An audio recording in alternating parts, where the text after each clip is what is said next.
Welcome everyone to the first official Nerd Famous podcast. I'm your host, Dino. This is a totally different type of podcast. This is just me sitting with other artists and creatives that are professionals, that are also huge nerds, and we're all familiar with their work, but we may not be familiar with who they are and the person behind it.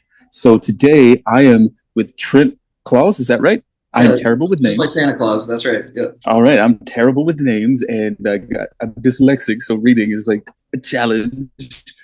So I'm here with Trent, who is not only an amazing visual effects artist, but he is SpawnWorld.com. He is the man behind it who spent years archiving everything Spawn.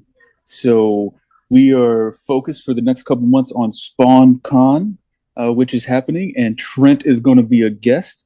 And let's find out more about Trent. So, Trent, tell us a little bit about you, what you do, and then we can start talking Spawn.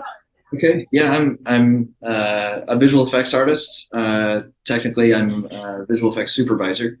But in terms of Spawn, I'm the writer, creator, programmer, everything of SpawnWorld.com. I started it 23 years ago now, which is crazy to say. It was originally a means of cataloging my own collection because I collect Spawn, and it was getting kind of unwieldy to keep track of everything, and so I started the website privately to share with myself and maybe a couple other collectors and stuff. And then after working on it for several years, I decided to take it live for the world to use. And I've been working on it as a hobby ever since.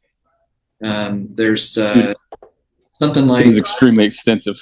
Yeah, there's something like over 5,000 pages, well over 10,000 images. And I don't pull images from anywhere. So every photo, everything is a scan or a photo that I took. Wow! I don't steal images from anyone. Dude, that's impressive. Wow. Okay. Yeah. So holy cow, you do. Yeah, that is extensive, man. All right. So we'll spend a little bit of time just talking about what you do. Let me give a little bit of an intro here. That you work for Lola VFX. And you've worked over 120 feature films, and so it's including 19 Academy Award nominees for Best Visual Effects, and you've won 4. How about this? Tell us how you got started, how long you've been in it, what's some groundbreaking effects that you've been a part of. I got my start in college. I went to college for a couple different things. I couldn't decide really what I wanted to do in life.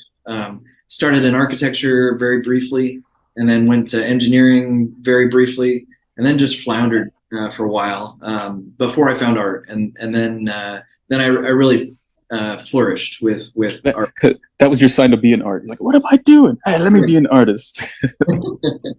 And so I got a degree in fine art, drawing, painting, sculpture, that sort of thing, and then I used that degree to apply for all sorts of different jobs. But I was really secretly interested in working in movies. I'm at heart, I'm a movie buff, and just love talking about movies and watching movies and everything about them. And I found a position for a matte painter, and that really struck out to me because. As a kid, I was a big Star Wars fan. Like, nothing mattered more than Star Wars as a kid, and I had these books that Industrial Light and Magic put out. There were these big coffee table books, like yay big, that had like breakdowns of all sorts of different visual effects that they had created for the Star Wars films and other films. Because back then they were actually using styrene and building hand models and matte painting and all that. It was and they would have these pages that would pull out like gatefold pages of some of the matte paintings that they had done. Mm-hmm.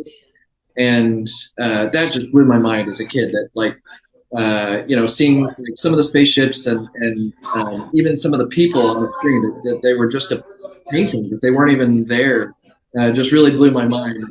I thought that was so cool. And So then when I had my degree and I saw a position in matte painting, I applied for that and I got the job. So I moved out to Los Angeles from Nebraska, which was a big scary thing, and Hmm. started working for a visual effects company and matte painting. And then I pretty quickly started also transitioning into something called compositing. And a compositor is an artist who pulls all the different elements for what you see on screen together. So they are pulling matte paintings and CG and effects shots of explosions and things like that, and green screen footage and blue screen footage and models and miniatures and anything and everything. They put it all together into one image and try and make it look real, like it was really there at the same time in the same lighting, and try and fool the audience. And that's really the magic trick, right? You're trying to fool Right, the right. audience that Hmm. all of this existed at that exact same time. And I did that and still do that to some degree for many years, and then I eventually became a VFX supervisor, and have gotten to work on a lot of uh, movies that appeal to the nerds and all of us. Yeah, yeah. One of the things that obviously fooled me, it said that you worked on Captain America. Is Yeah, you want to tell us a little bit about how groundbreaking that was? Because I think we were all fooled. Sure, yeah, that was a really big project for us. We worked on that for about a year, and it was the first Captain America, and the team I was on was responsible for making Steve Rogers look skinny, and we called him Skinny Steve. And we had to turn big, muscular Chris Evans into this little scrawny guy and make it believable to the audience. Hmm. It was really important to Chris and the filmmakers that it be him. A lot of people think that we took Chris's head and we stuck it on the body of someone else, and That's what I thought. almost every shot that's not true. It's almost all Chris Evans, that we've completely reshaped and reworked his anatomy. The musculature and even like the fabric of his shirt, the way it clings to or hangs off of the And muscle. has to move. It has to Like move, when and he's fighting, like yeah. all of that stuff has to be completely redone and animated almost frame by frame by hand. It was a huge job, and really a scary one too, because that's the first like third of the movie, and it's Hmm. really um, showing the audience who he is as a character. It's the heart of who the Captain America character is. So if the audience is thinking about the effect, then we failed. That we want them to focus on the character and the performance and all of that, and just believe that he's this smaller, scrawny guy. And I'm really proud of how that one turned out. This statue up Yeah, there is from that project, so I'm really proud of that. and very well deserved, no doubt, no doubt. Cool. Before we start segueing into Spawn, do you have any advice? Because I really, it's very important for me because when I was trying to get into art and stuff, I didn't have very much support. I had to, buy books, and it was like teaching myself. And the older guys, especially in the airbrush and custom painting world, they don't want to teach the young dudes because you're going to take my work. Trade So secrets, me, right? yeah. So I'm very big about supporting other artists, especially independent artists, and those who at least want to attempt to be a professional artist. What advice would you have for anyone trying to break into that? I think it's really important to cater to your strengths, right?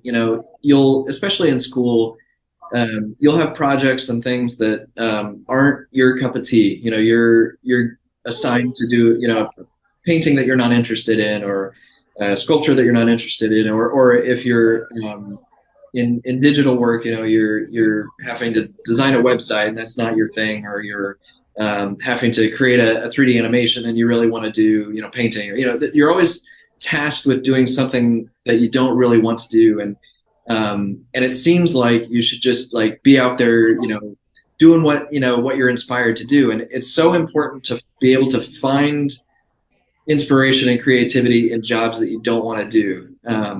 as a commercial artist. That's just part of Hmm. the territory. I work in movies, and not every movie I work on is something that I'm in love with. But you try and find something in the project that is exciting for me, or I try and make my portion of it as good as I possibly Hmm. can. And that's vital not only to like remain employed, but also to just remain sane as an artist. I'm working on projects that I don't always want to work on, but there's usually something in there, some little grain of something that I can latch on to, and okay, I'll try and I'll do more of that and make that look cool, and steer it as much as I can within the confines of what they've given me. Right, right. Because yeah, that's some people. Oh, I'm going to be an artist, and it's like, well, do you like being alone? Because you're going to have to spend a lot of time just with your headphones and focused and not Focus. communicate with Yeah. people. I think for me, it turned me more into an introvert than I ever than I ever expected. Um, cool, man. Thanks for that. Thanks for that. So, besides Spawn, is there anything else that you collect and that you're really like is unique? Or, well, our mutual friend Spawn Hunter told me you have some really unique, cool stuff from the movie world. Is there anything that just stands out of everything you had? It What's makes one me of your wonder favorite? what he's talking about in particular. I'm not sure, but as a kid, like I said, I was a Oh, huge he Star was Wars fan. impressed with like the matte paintings, Ah, okay, yeah, okay, like matte paintings in the animation cells. yeah. He told me So about that, and I'm like, yeah, I mean, as a kid, I was just like I said, a big Star Wars fan. So I do have a pretty impressive Star Wars collection. But I kind of when Spawn came around, I kind of shifted from Star Wars to collecting Spawn, and I yeah, don't. that's actually, yeah, that's what I was about to ask. What got you interested in Spawn? Yeah, so I was, I believe, 13 when Spawn came out. So it hit just like at right that age, when I Hmm. was really, really into comics, like at my peak, and uh, I, having been a big Star Wars fan, I was aware of this. There's this famous Star Wars collector named Steve Sansweet, and he's got like one of the, if not the world's biggest Star Wars collections. And I thought, like, this is a number one, Spawn number one. So I'm like in at the ground floor, and I thought I could be the Steve Sansweet of Spawn. And I just thought, Dude, so I, that's I just thought I'm gonna anything and everything that comes out that has Spawn on it, I'm gonna get one.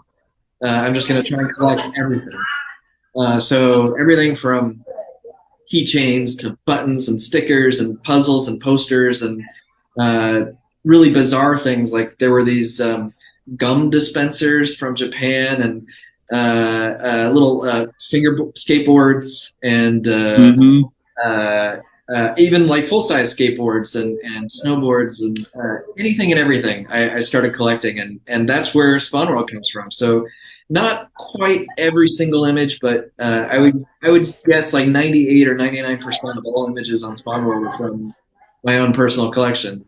And even that Spawn Zamboni, that's right. Yeah, the Zamboni. Yeah. dude. That thing was. I'm like, wow. Like, I've learned so much from looking at Spawn World because, like for me, it was issue number 15.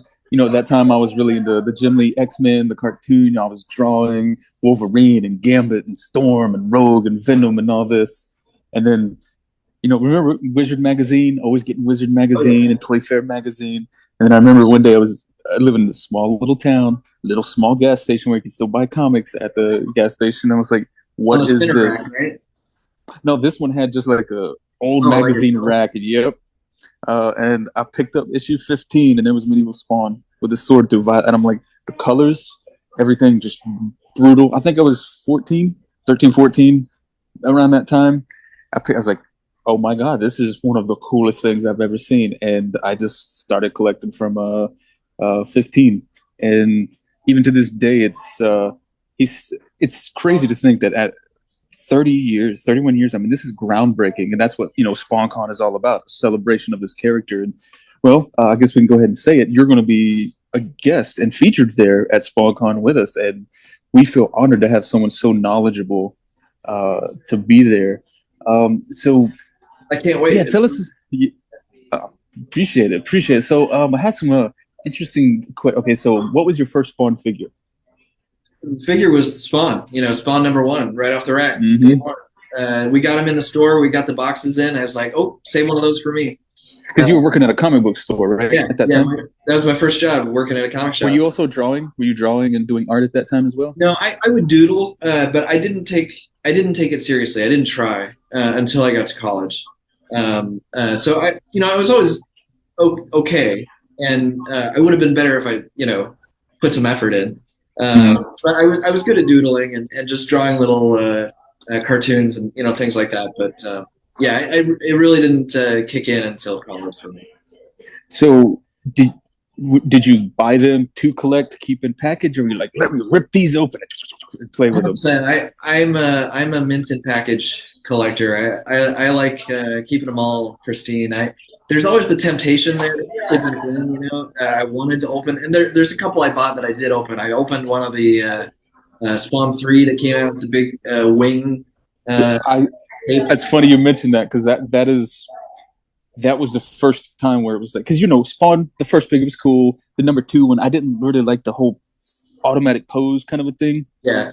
And that Spawn 3 with the window box with his bat wings, and I remember I went to Toys R Us and snagged that thing as quick as I could.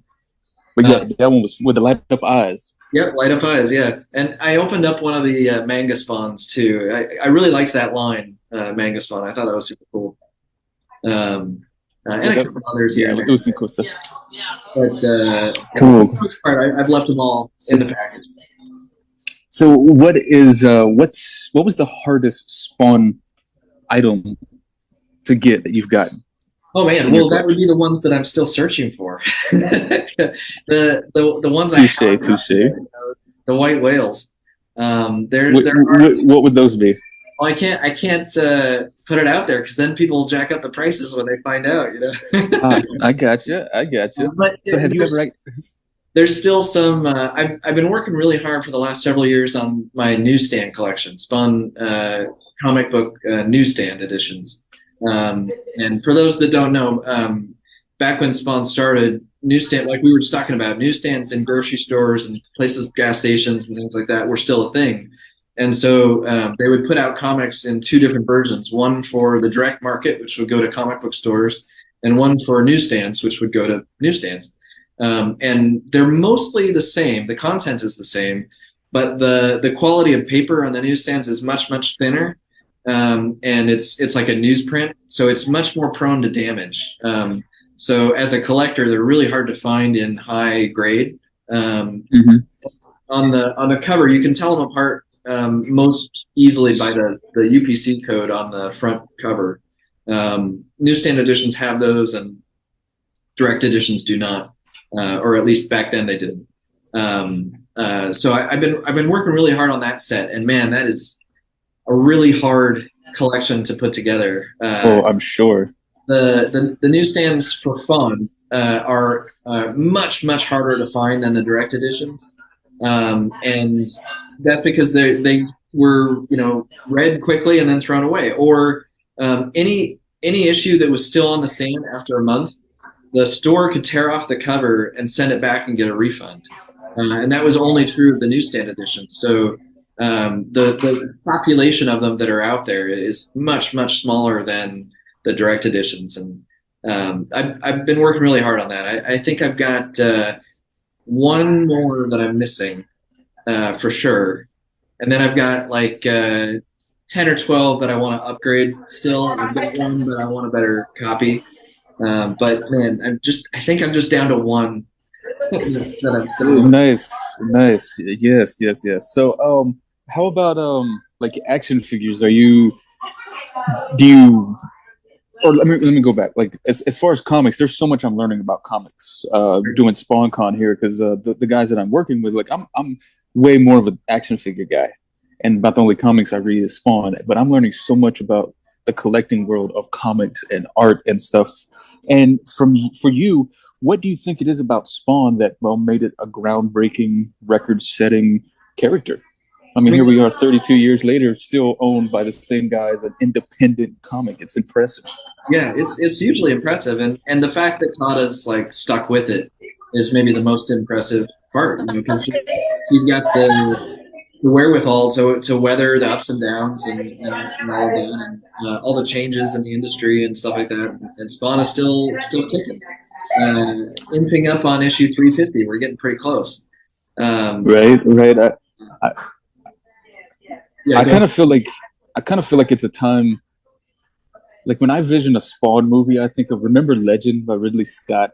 Oh, yeah, yeah, Something very fantasy mixed with the modern. Dude, there's so much cool. I'm sure you racked your brain about. I could do so much cool stuff in a Spawn movie. So, yeah. Well, would you like to pull up Spawn World and give us a walkthrough and kind of show us some of the cool features and all that? let me see if I can here. I don't. Let me bear with Yeah, my thank you. Oh no, it's cool. technical We're all difficulties. learning. We're all learning. Because yeah, I'm assuming hardcore fans obviously know about Spawn World, but it seems like we're in this renaissance where all the big corporate stuff is kind of almost people are searching for more independent or more unique kind of stuff. And I think Spawn has been there so long, and it's almost like he's going to be getting discovered more and more. So he's getting a new fan base, and especially with Mortal Kombat 11, the figures now, and all the new stuff. I feel like there's a resurgence, and with the Kickstarter, I mean, what Yeah, $3 million of groundbreaking Kickstarter. So there is a hardcore fan base for yeah. Spawn, and I um, apologize. It doesn't look like I'm able to share my screen, oh but I can just tell you about some of it. yeah, go ahead and tell us for people who want to go check it out. So I mean, the primary thing on Spawn World, of course, is the comics. You know, that's what everything for Spawn is built off of. So there's a listing, there's a whole page dedicated to every single issue of Spawn, and not only every issue, but every single variation of the issues. You know, so there's different covers, there's all sorts of different things to collect. And so if you go there and you click on an issue, you'll find all the creators that were involved with making that issue. You'll find the cover art, and then I also do a listing of every character that was in that issue, because I also write the Spawn Encyclopedia, which has thousands of entries now. Um, Hmm. it's Yeah, I was looking at that. I'm it's like, not complete yet. It's still a work in progress, but the ultimate goal is to have a encyclopedia listing for every single proper noun that's ever been used in the comics. So every person, every place, everything, everything, and it's all cross-referenced too. So you know, if you click on Wanda Blake, you'll get information about her, and then that will lead you to her interaction with the Violator, and then you can click on the Violator, and you'll see every issue that he's ever been in and every interaction that he's had, and that might lead you to some like super obscure thing, like the Phleboton Spirit of the Upper Airs is a character from one of the issues, and so you can click on that and be like, "What the hell is a Phleboton Spirit of the Upper Airs?" Uh, mhm. and you know, I think you can really like go down a rabbit hole just reading the encyclopedia. Oh yeah, no doubt, no doubt. Because there was a time where I was away from almost everything except Transformers. Because for a couple of years, I did freelancing for Hasbro. I painted Transformer prototypes. I do customs, and I've been doing that since 2007. I've even done a couple things for McFarlane. As just a contractor. Um, and so with the figures, was what was the first one that really made you like, holy, this thing is amazing? Like when it went from like the action figures to the staction figures, where it was like, okay, less articulation, but posing and painting. Like, what was the first one where you're just like, yep, I this mean, is. it's hard for people to now to realize the impact that that first series of Spawn figures had. Like Mhm. by today's standards, those figures look simplistic, you know, and very cartoony and very limited articulation, and just you know the style of those is very different from modern McFarlane figures. But at the time, you compare those to any other figure on the shelves, and they were a revelation. You know, they were Mhm. super detailed and super well made, and had so much. more care taken to them. You'd compare them to figures next to them, and they'd have like one or two paint applications, and they'd be like really sloppily applied, and they wouldn't match what they were supposed to look like in whatever they were from, the comics or movies or TV or whatever it was. But the Spawn figures were like comic accurate and looking cool. That was a huge thing, and for SpawnWorld, like when I mean there were a lot of variations for Series 1, but man, when Series 2 came out, the number of figure variations just exploded, and that's one of the big selling points I think of the website is for any figure collectors out there. I list every single figure variation that's known that isn't simply just a one-off error. So anything that's readily collectible by Spawn collectors is listed. And so for some figures there's 20, 30 different variations just for one figure. And there's not quite photos for every single one, but a lot of them have photos, so you can really see exactly what the variation's talking about, and highly detailed, specific bullet point lists telling you this variation has this, this, this, and this. So you can check them off, and they're all like individually numbered and named too. So hopefully print off that page of the website that they're interested in, and use that as a checklist. That's really what it's there for. It's important to point out too that I have never monetized SpawnWorld in any way. I don't make a penny off of it. There's no ads. I don't sell anything. It's 100% just from a fan. Yeah, and that's that's what the spirit of SpawnCon is all about. It's like we're not here to make any kind of money off this. It's something that sharing something you're excited about, right? I think it's not only just Spawn the character for me. Like not only the way he looks and the whole, like, his motive is love. I mean, that's at the core of it. That's like when Todd would open the cartoon, what would you do for love? It's like that's what Spawn was about. And then of course, that teenage, the spikes and the gruesome and the violence and just everything that he's about. Let's see, I had a really cool question. Do you still read the comics? I do, of course. I still write the encyclopedia, so I've got to read, not only read it, but I have to break down every single thing that happened in it and write an encyclopedia entry for everything that happened. So it's So do you have a schedule where you're like, well, I got to spend this time to catch up on these 15 back issues, or do you try to do it as soon as possible, or how does that all work with the I try to do it as soon as possible, but as anybody that is a regular on the site knows, it's hard for me to keep up, especially these days with the additional series, the gameplay fun, the sport, everything. When Todd's like, we got 4 comics each month coming out, you're like, oh man. yeah, because it quadruples the amount of work I got to do. Yeah, no doubt. It is just a hobby, so I have to pay the bills first, but and then I'm a family man, so I've got kids and stuff. I take care of them, and but then in my free time, it's reading the comics and writing those encyclopedia entries. So are your kids and family, are they into collecting as well? Artists? My kids are 6, so they're not gotcha. Quite yet. They're playing with the toys, but they're not collecting. Gotcha. If I'm not mistaken, do you have twins? Yeah, that's right. Yeah. Cool. Yeah, raising them right though, around a bunch of nerdy stuff. Yeah, they're already into Star Wars and Transformers and everything that's cool. Cool. Let's see. So what did you think of issue 31 with the new costume? Do you remember reading that issue and being like, yes? Yeah, no? 32. 32, yeah, that's right.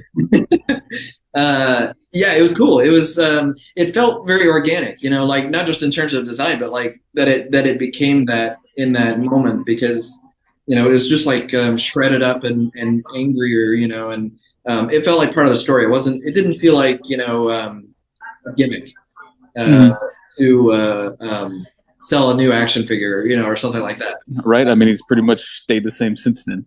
Yeah, exactly. So yeah, it was cool, and it felt natural for the story. So yeah, I dug it. So I just recently got into reading Spawn the God Slayer, and I'm loving this, and I'm loving the design. Is there any Elseworld Spawn or side stories or anything that you just absolutely just love that you would recommend that might be a little obscure for newer people being introduced to Spawn? Like maybe that's something cool because we want to introduce more people to Spawn here.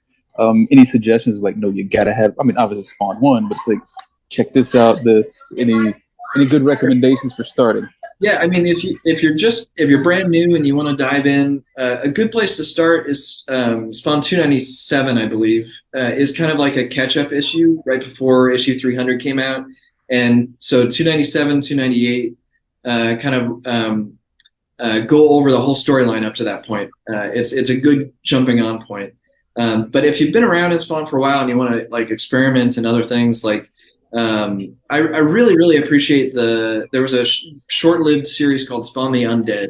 I really liked that one. They were kind of akin to like a Twilight Zone episode where that's cool. Each issue was kind of a standalone thing, and it was Spawn investigating some agent of either heaven or hell that was manipulating humans on Earth, and him trying to exact justice, but there was really some cool, like, dark storylines in that. I really enjoyed that one. Yeah, that's a good. One of my favorites is about my favorite things about just the whole Spawn is I feel like the covers and the artwork is just always on point. It's just so raw. And I mean, with McFarlane at the helm, who's an artist, it's natural that I think the art is always on point. He's got a great eye for good art. So the covers and interiors and everything is always really well done and Spawn. Cool. Yes. Do you have like one cover where you're like you got it framed or you had to get a big poster of it or anything that's just like this is boom? Like one of your favorite covers? It's hard to pick, especially now with so many of them. It really is. It really is. Yeah. I really like I'm old school, so I really appreciate when the covers interact with the storyline, which doesn't happen much these days. But like, take a cover like was it 6 with Overkill? Well, that was cool too. But I was thinking 26, where it's so unusual for a Spawn cover because it's Spawn. Theoretically, I think it's supposed to be him in heaven, and he's sitting on a log with like some flowers and butterflies and grass and stuff like that. And it's like Spawn out of his element. It's something unique that you don't see very often. I love stuff like that when it's not just a cool pose, but it's really something that you haven't seen before, or especially in that case, like, if it relates to the story. I think that's really cool. I like when, because Spawn has no shortage of cool poses, but I really appreciate when not only the artist but Todd takes a chance on a cover where they're showing us something that you wouldn't expect. I really like that. Like I've noticed that since they've started like the artist spotlight series with the 4 different covers, there's been some really unique kind of styles coming out, and it's really cool to see. Like, oh, this one's watercolor, or this, and it's just I'm loving that unique aspect of it being treated like the art, and that's another reason why I really like what Image and the independent artist was about, was like focusing on the art and the artists themselves being creative, pushing limits and boundaries and things like that. So have you? Oh, sorry. I was just I mean, that's one of the like success things that led to the success of Spawn. I think was just like that, like whirlwind, perfect storm of creators branching out on their own, starting their own thing at the peak of like the '90s comic boom, and all like there, McFarlane and Liefeld and Kinley and Silvestri and everybody was like not only determined to like make a name for themselves, but they wanted to sell, their thing, and for Todd it was Spawn. So he like really put his all into it there, and just a perfect storm of circumstances. It was a crazy time to be a Spawn or a comic fan. So, do you remember watching the movie in the theater? Yeah, yeah, I do, and I enjoyed it at the time. Um, I have my gripes, but what I really appreciate is the animated series. Oh, Um, dude, the animated series is brilliant. I love the animated series, and I'm bummed that it stopped when it did. And a lot of people don't know this, but they did some production on another season. If I'm not mistaken, they did all of the voice recordings for a whole nother season. But it was never produced, and what a bummer that is. You know, I'd love for them Oh, to pick up the reins on that and continue that. wow. If only you knew a VFX guy who could make season four happen. Well, if Dude. they need help, have them get in touch. Yeah. Awesome, awesome. So how did you hear about SpawnCon? And we appreciate you coming on board. Was this something you thought about, or were you like, yeah, I'm happy, it's happening?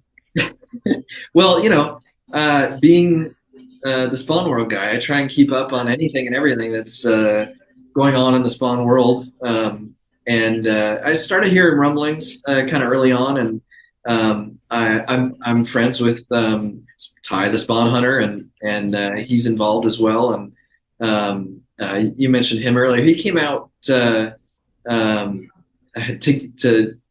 bring it back to the previous conversation. He came out. I had a big art exhibition about a year ago now, with animation cells and production art from films and even original matte paintings. The big paintings on glass and stuff.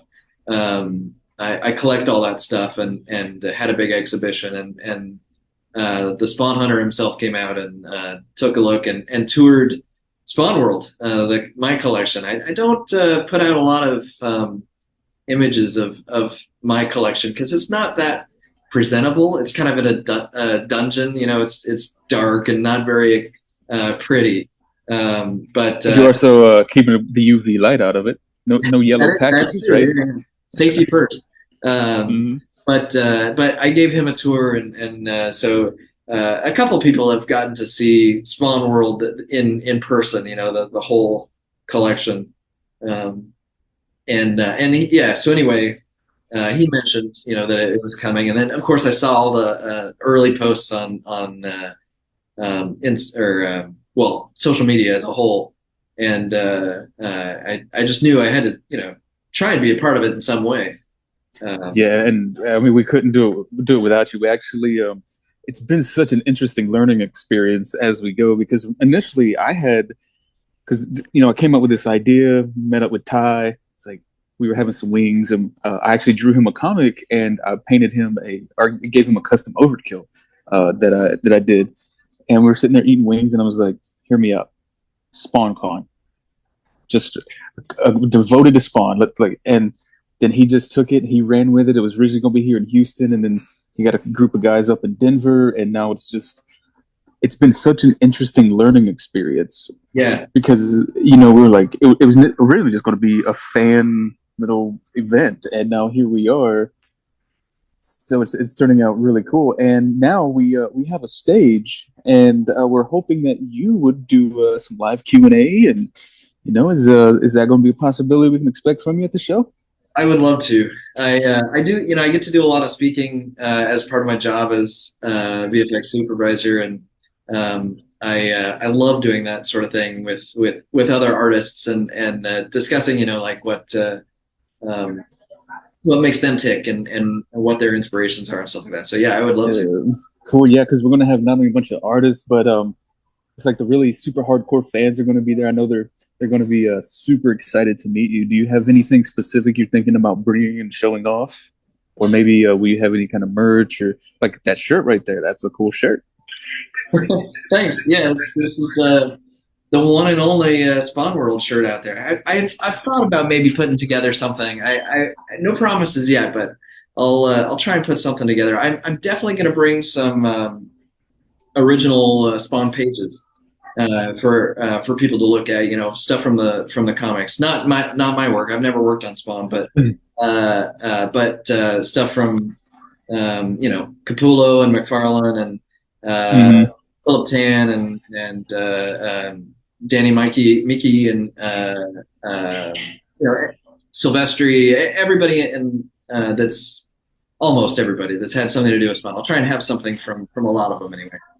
Cool. Well, I mean, there's a ton of guys that have worked on Spawn that are going to be at SpawnCon. That who knows, they might have some stuff for you. I'm sure. Yeah. Um, cool, cool. Well, man, was there anything else that you'd like to say about Spawn World? Because man, I mean, it's an awesome database and resource, and Well, I thanks for. think it's Yeah, great.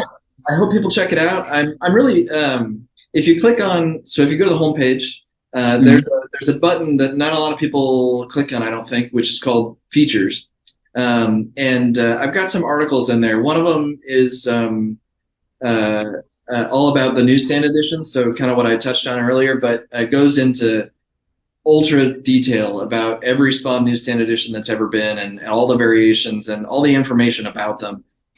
It took it's an article that took over a year to write. It was a lot of research, and then there's another one called Spawn's True First Appearance that took not only a couple years to write, but there's a big update coming to that. Really, And I'm going to try and have live before, or maybe at SpawnCon. dude, So that would be kind of cool too. You can launch there at SpawnCon because I'm hoping we're still trying to figure this all out because things are changing daily. I'm hoping to do a live stream from there, and that we can interview a lot of the artists because even Thomas Healy's coming. yeah, So ask him some questions about Spawn, and now that we've got the license, we can actually have Thomas talk more about Spawn. Like we can, there's more that we can do sure, sure. now. So I appreciate you coming and contributing to this. I know the rest of the crew does, and it's definitely going to be a con like no one else because none of us are involved in this to make money or to make it a con. It's like we don't care. We're By just fans, bringing a lot of people. that's the way to do This it. is for fans, by fans, and the only limitations we're working in is we want it to be fun. We don't want drama. We want everyone to just come and celebrate what's been our favorite character for years and what's been groundbreaking. And for me, it's the independent artist spirit that Todd showed, where he was like, "No, I'm going to do it my way. If you're Yeah, going to try to tell me what to do, no, I'm going to go do it. And if I fail, I fail. But if I succeed, I succeed." And that's a good attitude for a lot of artists to be successful. Is you have to be that way. Work in a team when you can, but if you're not, you got to be your biggest supporter. Especially once you get started, and then who knows where that leads. You could be the visual effects supervisor that worked on groundbreaking, pop culture nerdy stuff that's been seen all around the world. I mean, that's impressive. Well, cool, Trent. I do appreciate your time. We'll go ahead and I guess we can just call it, unless there's anything else that you would like to say about Spawn World just or the say check comics or out the toys. Or... SpawnWorld.com, and then also find me on Twitter or X apparently, Mhm. which is just at SpawnWorld, and then you can find me on Instagram at SpawnWorld_Trent. All right, SpawnWorld. cool. Do you Uh, have a YouTube? Do you have any other socials that you would like to share? no, that's all for me. Who's got time these days? Right, right. I hear you. All But right, cool, cool. thanks for having me, and I can't wait for SpawnCon. It's gonna be a lot of fun. Oh, and dude, I know, right? I know. So cool. All right. Well, everyone, thanks for joining us. Me bumbled my way through my first official podcast here on Nerd Famous, and join me for my next interview. And be sure if you're making it to SpawnCon, say hi to Trent, and if not, use his database that he has extensively created for all of us. And all right, guys, catch you later. Thanks, everybody. All right, cool. So I guess we can stop recording.